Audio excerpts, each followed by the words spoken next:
BDR হত্যাকাণ্ড পরিকল্পিত উল্লেখ করে দণ্ডপ্রাপ্ত বিডিআর সদস্যদের চাকুরিতে পুনর্বহালের দাবি জানিয়েছে চাকরিচ্যুত সদস্যরা।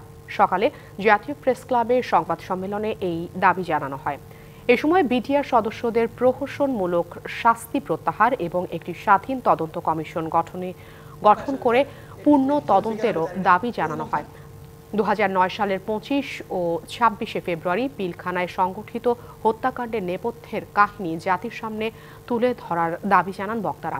চাকরিচ্যুত বিডিআর সদস্যদের অন্যান্য দাবিগুলোর মধ্যে রয়েছে বিশেষ আদালত কর্তৃক প্রদত্ত রায়, নির্বাহী আদেশ বাতিল, চাকরিচ্যুত ব্যাটালিয়নদের সকল বেতন ভাতা ও পূর্ণ সুযোগ সুবিধা প্রদান।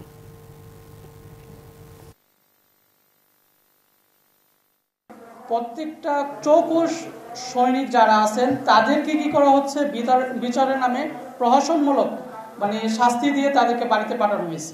বিশেষ আদালত কর্তৃক প্রদত্ত রায়, নির্বাহী আদেশে বাতিলের জন্য সবিনয় অনুরোধ করছি। চাকুরিচ্যুত 6 রাইফেল ব্যাটালিয়নের সকল সৈনিকদের বকেয়া বেতন ভাতা ও পূর্ণ সুযোগ সুবিধা সহ চাকুরিতে পুনর্বহালের অনুরোধ করছি।